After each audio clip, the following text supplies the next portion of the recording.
The people in charge of how Denver spends money don't know how the mayor is spending money on his homelessness initiative. If you go really fast and you're not bringing everybody along, things tend to go like this. Colorado Republicans point out they can't be arrested inside the Capitol for misdemeanors, so that gives you some idea how things are going up there. A plan to protect renters in this state has been watered down, but enough to avoid a veto by the governor?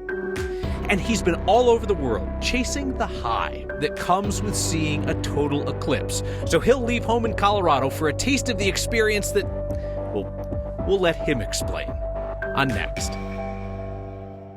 Even the people in charge of Denver's spending have no idea how much the mayor's quest to end homelessness is costing. Our Mark Salinger has been reporting on how approved spending already totals tens of millions of dollars beyond what the public has been told. And now, some on city council say they can't get straight answers either. We will begin. In a room where hundreds of millions of dollars are approved for spending every year, there's one project Councilmember Stacey Gilmore says she can't tell us the cost of. I don't have any of that info. I can't tell you what the personnel costs are. I can't tell you what the janitorial costs are. I can't tell you any of that. It's not because she hasn't asked. She has. Many times. But she says she can't get an answer about how much money the city has spent on the mayor's House 1000 homelessness initiative. We all have a responsibility to the voters and to the taxpayers of Denver to share this info with them. Good, better, or worse, we need to have these conversations. Gilmore knows City Council has approved more than $110 million to buy hotels, contract providers, and house the homeless. Even though that's tens of millions of dollars over the initial budget presented by the mayor for 2023 and 2024, the mayor's office is asking everyone to trust them that House 1000 is not over budget. Even as the former chair of the committee in charge of homelessness, Gilmore has seen no proof that's true or false. You just can't take it at somebody's word, unfortunately, when it's hundreds of millions of dollars that we're potentially talking about here. What I would want to see is a spreadsheet that has what our monthly spend is for each facility that we're paying for, what the robust services are. I want it line itemed out. Difficulties keeping track of spending on homelessness is nothing new in Denver. Back in 2022, under then-Mayor Michael Hancock, an audit found Denver did not have a formal process of tracking costs related to homeless encampments. Under the Johnston administration, City Council, journalists, and the public also don't seem to know exactly how much money is being spent. The taxpayers are underwriting this whole initiative, and I want to be able to answer questions that they might have. Tomorrow, Gilmore and the rest of the Safety, Housing, and Homelessness Committee in City Council will hear from the mayor's office about exactly how much money has been spent on House 1000. We expect them to tell council that it's only about $10 million last year. The question that has not been answered so far is how many of those contracts that were signed last year were pushed off to this year, 2024, and how much money, Kyle, the city will spend this upcoming year. So Denver has a strong mayor system. The mayor's in charge and the council has limited powers. Mayor determines how fast the bus is driven, and on this issue, he's chosen to drive it really fast. Very fast. It was the campaign goal that he campaigned on to be elected, was saying we will house 1,000 people, move them into shelter by the end of 2023. Gilmore says checkbook was open. Now it's time to figure out how to pay for it. All right. Appreciate you watching it, Mark. Thank you. Democrats at the state capitol want to stop their colleagues from carrying guns at work. They want to make it a crime. Republicans are pointing out that the state constitution says legislators cannot be arrested for misdemeanors while in session. So things are going really well at that workplace these days. Democrats drastically scaled back their so-called sensitive spaces bill, the one that would have banned open or concealed carry in most public buildings and most public spaces in our state. But they added a restriction on guns at the Capitol, a place where legislators have long been able to come to work packing, even if the public can't walk in with a weapon. Republicans today pointed to the state constitution, which specifically says that legislators cannot be arrested or detained during the session unless they're charged with a felony or treason. Somebody please come here and tell me how I am going to be stopped by law enforcement for my misdemeanor crime of carrying a firearm. Why should legislators be above the law?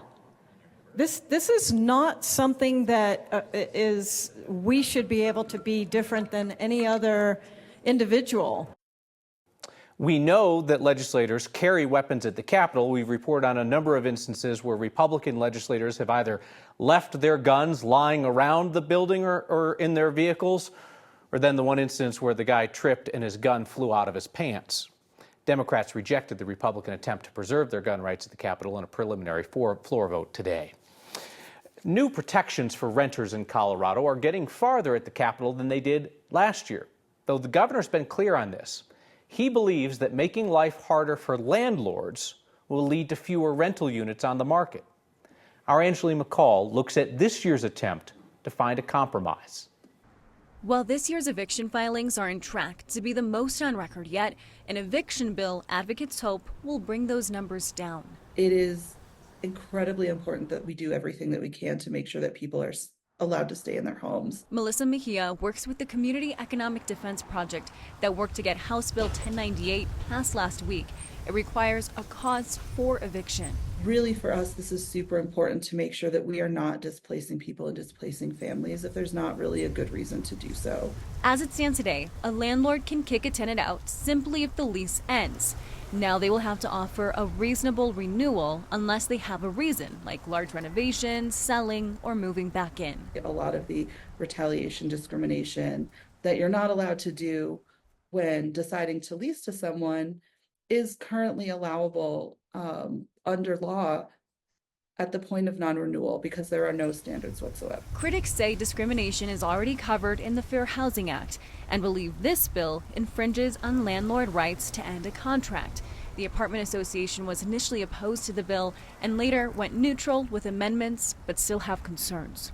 We believe in the right, the freedom to contract, right? Those are individual rights that are being infringed upon every time the government comes in and kind of mandates that you are to be in contract with someone else. And so, I think that is an overreach. Destiny Bosser with the association worries it could dissuade homeowners from renting in the future. Instead of just, terminating a contract and both parties can be free to go their own way, now you're having to evict them. That's going on the record. So it's very just unfortunate for both parties. After already passing the House and Senate, the bill will go to Governor Polis to sign. And so we're hoping that this creates more protections. Legislators tried to pass a similar but more sweeping bill last year. It failed. This year they came back to the table with a bill that had more widespread support in both chambers. And now the question is whether the governor will sign it, because he's been pretty clear that he thinks that the government getting involved in the rental market, whether it is rent control or for-cause eviction, that kind of thing, is not the right solution. Yeah, we actually reached out to the governor's team to ask if there's any indication if he'll sign it, veto it. They told us that he looks forward to reviewing this final version of the bill. So we'll see what that means, whether that's a signature or not. That's what this statement says every single time. He always looks forward to reviewing the bill. I love it. Saves them time. They don't even have to write a new statement. They just send the same one. Angeline, thank you. So Colorado wants to add faster bus service up and down Federal and then add dense, affordable housing along with it. Now the feds are chipping in to study whether that project will displace the people who are currently living there. CDOT is looking to add bus-only lanes on an 18-mile stretch of Federal from 120th in Westminster to Dartmouth in Inglewood. It's kind of similar to what's planned for East Colfax on a faster timeline. Today, the Biden administration kicked in $2 million taxpayer dollars, to find ways to keep low-income communities from being displaced. One thing they'll look at is whether they should extend the endpoints of that rapid bus line to go into surrounding neighborhoods. Now, we should say all of this is a long way off. Construction on the Federal rapid bus transit is a maybe in 2016, with buses running by 2030 at the earliest. Tonight, voters in the town of Timnath in northern Colorado will weigh in on an oddly specific ballot question: whether that town can annex and develop land with active mining permits. This is people in Timnath getting creative again with land use restrictions. Remember, this is the town that banned tall nets so that they could block a Topgolf. Tonight's vote is not about mining. It is about the land that's planned for the Ladera development off I-25. 240 acres of planned apartments, single-family homes, and shoppings. And the plans hinge on the town of Timnath annexing 188 acres that include an active mine and an asphalt plant. So that's how opponents plan to block the development. This is the same development that was targeted by that tall net ban aimed at Topgolf last year. In that case, voters agreed, so no Topgolf in the development. If residents vote against this annexation of active mine land tonight, developers could only move forward with plans on 60 acres instead of the 240 they want to use. If I want to see total eclipses, I have to go where they are. A Coloradan has done it again and again all over the world for a life-changing experience. Families and schools had harsh grades for the first year of Colorado's universal pre-K program. Year 2 is rolling out now with new rules. And a key measure of how Colorado's business owners feel, it turns optimistic across the board for the first time in years.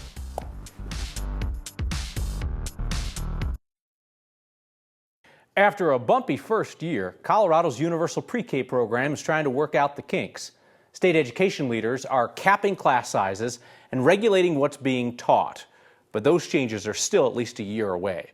Chalkbeat was first to report on the new rules, changes that are supposed to ensure that schools in the program are offering the same standard of education. Those basic guardrails were supposed to be there from the start, but the state pushed them off during the chaotic rollout of the first year. Under the new rules, most providers participating in UPK will have to phase in smaller class sizes, eventually capping classes at 20 students. Teachers will be expected to go through additional training. The state did back off a ban on religious education last year, but participating schools will have to now choose among some state-approved learning plans. Those new rules don't go into effect until fall of next year. Researchers at CU Boulder say for the first time in 2 years, Colorado's business owners have a positive view of the economy. CU Boulder, they have a quarterly business confidence index. They check in with hundreds of businesses across the state to gauge how they're feeling about the state and national economy, along with trends like hiring. Latest index is out today, and for the first time in 2 years, it's in positive territory. It's at 53.7. 50 is considered neutral. It is a more than 8-point jump to the positive from last quarter. Confidence in the state economy is better than confidence in the national economy, but both are now out of negative territory. When asked about their lingering concerns, most business owners said the upcoming election and interest rates. After a pretty nice day in Denver, Kathy's here with a look ahead. It's beautiful, Kyle. We've got to enjoy this warm spring weather while we have it. It never seems to last all that long, and there is another storm system we're watching for the weekend. But today, beautiful blue skies, light winds, good travel, I-25, I-70, no issues. A mild, calm evening. We've got 70s, the first 70-degree readings of the season coming up both Thursday and Friday. Today, not bad. 60s in Denver and across eastern plains and into western Nebraska and into Kansas. A beautiful afternoon, but the wind has been a feature coming in out of the north and northwest, blowing pretty good across northeastern Colorado, and that wind will start to lay down after sunset. We've got a big dominant ridge of high pressure with the storm track to the north. Yesterday's weather maker well off to the east, where it's going to pose problems for those traveling into the Midwest and Northeast. With high pressure here and winds coming in out of the southwest, we'll look for highs close to 70 tomorrow with limited cloud cover and lighter winds. A beautiful day coming up. Temperatures this evening comfortable if you're out and about. Really just a light jacket necessary after about 8, 9 o'clock tonight, but mild tonight, warmer tomorrow, maybe 10 degrees warmer in the upper 60s, low 70s for Thursday and the Rockies home opener on Friday.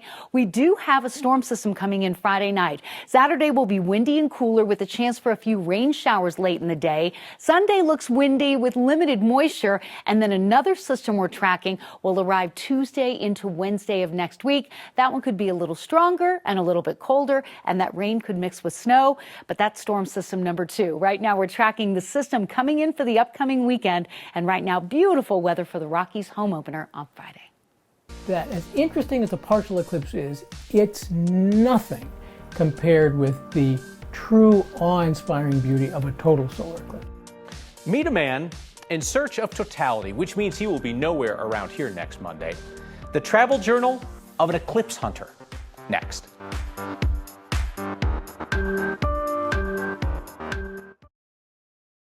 I went up to Wyoming for the last total solar eclipse in 2017, and it was mind-blowing. Like, came away from that totally understanding why ancient civilizations were like, who around here do we need to sacrifice to keep that terror in the sky from happening again? But you know what? Even with the benefit of modern science, they're still pretty awe-inspiring. Leading a guy from Boulder to keep giving chase in search of his next one. It's just a bunch of photos and videos from some of my eclipse chasing. This was just last year in Australia. You had to be a hardcore eclipse chaser to go there. That's the sun. That is the sun. This was my 8th. Yeah, that was my 8th. So the one this year, it will be my 9th. My name is David Barron, and I'm a science writer and eclipse chaser. An eclipse chaser is someone who is so in love with the experience of seeing total solar eclipses that they will travel around the world to see something that lasts usually 3 minutes. I want to capture my own reaction. So this now was in Chile in 2019.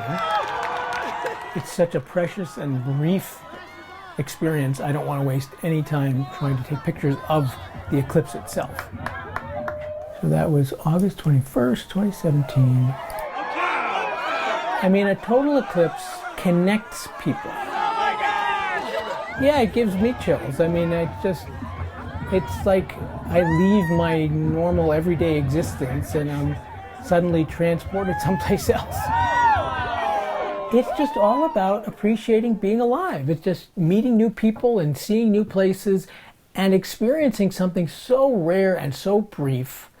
It just reminds me to appreciate that I'm here. It's as simple as that. David wrote a book about the 1878 eclipse that crossed Colorado. Some Broadway producers heard about it, decided to make a musical based off the book. David is going to see the world premiere of American Eclipse in Waco on the night before the eclipse next week. I should mention, I won't be here on Monday. Thank you for feedback. We'll have that next.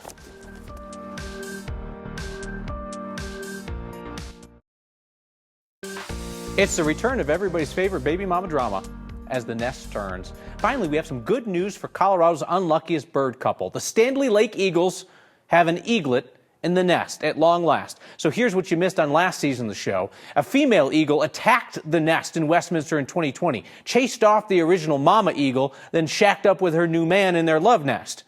But then they've gone on to lose eaglets every year since then. The nest fell out of the tree one year. The tree itself fell down another year. It's been a tough go for them. But now, eaglets.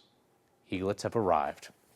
Feedback from Debbie, who says, I'm not against helping the homeless, but by her calculation, she said $100 million spent by Denver divided by 1,000 people is $100,000 per people. She said we'd be better off giving people money, letting them fend for themselves. Keep in mind, a lot of that's to buy buildings, which hopefully would be used to help person after person after person, but only if those folks are able to recover, move on in their journey, and open up space for others who need to get off the streets. Marshall says you get a lot of grief about your jackets, but I like them, especially this one. But Susan disagrees. She says it is too tasteful. We want tacky.